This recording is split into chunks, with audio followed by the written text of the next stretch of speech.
Assalamualaikum warahmatullahi wabarakatuh. Di sini kami dari kelompok 5 akan mempresentasikan materi mengenai analisis pelanggaran kode etik kasus Tumbler Tuku hilang di KRL. Kelompok 5 terdiri dari Muhammad Rangga Sutaria, yaitu saya sendiri, Muhammad Rafli Saputra, Said Saleh, Muhammad Dafa Danuwijaya, dan Ahmad Fauzi Putra Hair. Yang pertama ada artikel berita. Kita mengambil salah satu berita dari tempo.com. Selanjutnya, latar belakang kasus Tumbler Tuku hilang di KAI. Perkembangan media sosial membuat sebuah peristiwa dapat menyebar dengan cepat dan menjadi perhatian publik. Salah satu fenomena yang ramai diperbincangkan adalah kasus kehilangan Tumbler Tuku milik penumpang KRL yang kemudian viral di media sosial. Kasus ini bermula saat seorang penumpang melaporkan kehilangan barang bawaannya di KRL dan membagikan pengalamannya melalui media sosial. Penyebaran informasi tersebut memunculkan berbagai opini masyarakat serta menimbulkan sorotan terhadap pihak KAI dalam menangani permasalahan tersebut. Fenomena ini menunjukkan bahwa media sosial memiliki peran besar dalam membentuk opini publik, mempengaruhi cita suatu organisasi, serta menjadi tantangan bagi perusahaan dalam melakukan komunikasi kritis dan menjaga kepercayaan masyarakat. Selanjutnya, kronologi kasus. Yang pertama, tas tertinggal dan laporan kehilangan seorang penumpang bernama Anita Dewi menaiki KRL rute Tanah Abang, Rangkas Bitung dan meletakkan tas pendinginnya di rak khusus wanita. Ia kemudian turun di stasiun Rawabuntu dan menyadari tasnya tertinggal. Anita lalu meminta petugas PT KAI Komuter untuk mengamankan tasnya. Yang kedua, barang ditemukan namun tumbler hilang. Petugas keamanan KRL Walka menemukan tas tersebut dan menyerahkan kepada petugas lain bernama Argi. Saat diambil keesokan harinya oleh Anita dan suaminya Alvin, diketahui bahwa sebuah botol minum bermerek Tuku di dalam tas telah hilang. Argi mengaku tidak sempat memeriksa isi tas karena kondisi stasiun sedang ramai. Namun ia berniat untuk mengganti botol yang hilang tersebut dengan uang pribadi. Yang ketiga, viralnya kasus dan tuntutan tidak terima dengan respons petugas. Anita menuliskan kronologi kejadian dan kekecewaan di platform Threads. Unggahan tersebut dengan cepat menyebar ke berbagai media sosial lainnya. Netizen menganggap Anita bersikap berlebihan dan terlalu memojokkan petugas KAI yang sebelumnya sudah bersedia bertanggung jawab. Muncul pula informasi keliru yang menduga Argi telah dipecat oleh PT KAI akibat insiden ini, yang memicu kemarahan publik. Yang keempat, dampak sosial dan pemecatan Anita akibat tekanan besar dari publik dan dinilai bersikap di luar batas toleransi oleh tempatnya bekerja. Perusahaan asuransi tempat Anita bernaung secara resmi mengumumkan bahwa Anita tidak lagi dipekerjakan. Pihak PT KAI juga meluruskan kabar dan menegaskan bahwa Argi tidak dipecat, melainkan masih aktif bekerja. Yang kelima, mediasi dan permintaan maaf. Setelah kegaduhan yang terjadi, pihak PT KAI memediasi pertemuan antara Argi, Anita, dan Alvin. Pertemuan tersebut menghasilkan kesepakatan damai di mana ketiga belah pihak saling memaafkan. Anita dan suaminya juga menyampaikan permintaan maaf terbuka kepada publik atas dampak yang ditimbulkan akibat unggahan mereka di media sosial. Yang pertama ada teori agenda setting. Maxwell M. Combs dan Donald Shaw melalui teori agenda setting menjelaskan bahwa media memiliki kemampuan untuk mempengaruhi perhatian masyarakat terhadap suatu isu.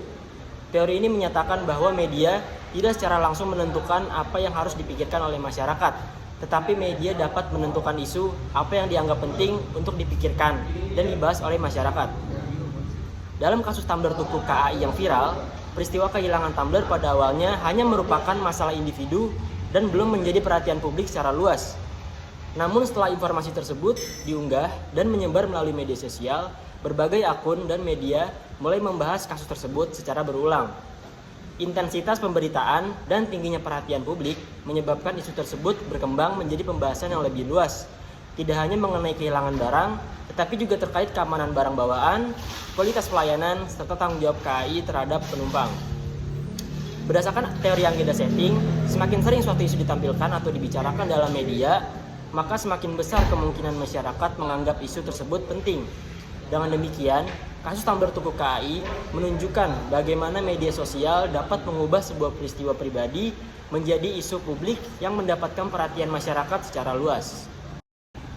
Selanjutnya di sini ada teori SCCT, W. Timothy Com Situational Crisis Communication Theory atau SCCT, merupakan teori komunikasi krisis yang menjelaskan bahwa organisasi harus menyesuaikan strategi komunikasinya berdasarkan situasi krisis dan tingkat tanggung jawab yang diberikan publik. Dalam kasus Tumbler Tuku KAI yang viral, peristiwa kehilangan barang tidak lagi dipandang sebagai masalah pribadi, tetapi berkembang menjadi isu yang memengaruhi persepsi masyarakat terhadap pelayanan KAI. Publik kemudian menilai apakah KAI memiliki tanggung jawab atas kejadian tersebut. Berdasarkan penilaian itu, KAI perlu memberikan respons yang tepat seperti klarifikasi, menunjukkan empati, dan melakukan tindakan perbaikan. Melalui teori ini dapat dianalisis bahwa cara organisasi merespon krisis berpengaruh terhadap citra dan kepercayaan publik. Selanjutnya, teori Image Restoration Theory. William Benoit melalui Image Restoration Theory menjelaskan bahwa organisasi menggunakan strategi komunikasi untuk memperbaiki atau mempertahankan citranya ketika menghadapi masalah yang dapat merusak reputasi. Dalam kasus Tumbler Tuku KAI yang viral, peristiwa kehilangan barang berpotensi mempengaruhi citra KAI di mata masyarakat. Melalui teori ini dapat dianalisis bagaimana KAI melakukan upaya pemulihan citra, seperti memberi klarifikasi, menunjukkan kepedulian terhadap pihak yang dirugikan, serta melakukan tindakan perbaikan. Respons yang tepat dapat membantu mengurangi dampak negatif dan menjaga kepercayaan masyarakat terhadap perusahaan. Selanjutnya, teori word of mouth, yaitu teori yang menjelaskan bahwa informasi, pengalaman, atau pendapat seseorang dapat disebarkan kepada orang lain melalui komunikasi baik secara langsung maupun media digital. Pada kasus Anita kehilangan tumbler tuku di KAI, pengalaman yang dialami Anita berpotensi menjadi bahan pembicaraan dengan teman, keluarga, maupun pengguna sosial media. Jika Anita menceritakan kejadian tersebut dan merasa tidak puas dengan penanganan yang diberikan oleh KAI, maka dapat memunculkan negatif word of mouth, yaitu penyebaran informasi negatif yang dapat mempengaruhi persepsi masyarakat terhadap layanan KAI. Sebaliknya, apabila KAI memberikan respon yang cepat, ramah, dan membantu menemukan solusi, Anita dapat membagikan pengalaman positifnya kepada orang lain sehingga menghasilkan positif word of mouth. Di era digital ini, word of mouth tidak hanya menjadi melalui percakapan langsung, tetapi juga melalui pengunggahan di media sosial seperti Twitter, Instagram, TikTok, atau Threads. Jika cerita Anita menjadi viral, informasi tersebut dapat menjangkau lebih banyak orang dan mempengaruhi citra KAI di mata publik. Oleh karena itu, berdasarkan teori word of mouth, cara KAI menangani keluhan pelanggan sangat penting karena pengalaman satu pelanggan dapat mempengaruhi opini dan kepercayaan banyak yang orang terhadap perusahaan. Dengan demikian, word of mouth menunjukkan bahwa pengalaman pelanggan memiliki peran besar dalam membentuk reputasi dan citra organisasi. Selanjutnya ada teori relationship management, merupakan teori dalam public relation yang menekankan pentingnya membangun, memelihara, dan mengembangkan hubungan yang baik antara organisasi dengan publiknya.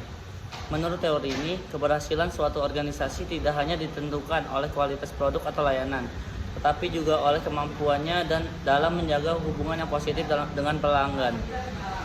Pada kasus Anita kehilangan tumbler tuku di KAI, teori ini dapat digunakan untuk menganalisis bagaimana KAI menangani keluhan pelanggan dan mempertahankan kepercayaan publik.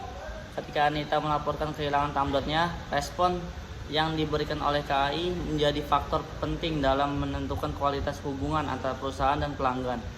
Jika KAI memberikan pelayanan yang cepat, responsif, empatik, serta membantu proses pencarian barang hilang, maka Anita akan merasa diperhatikan dan dihargai sebagai pelanggan.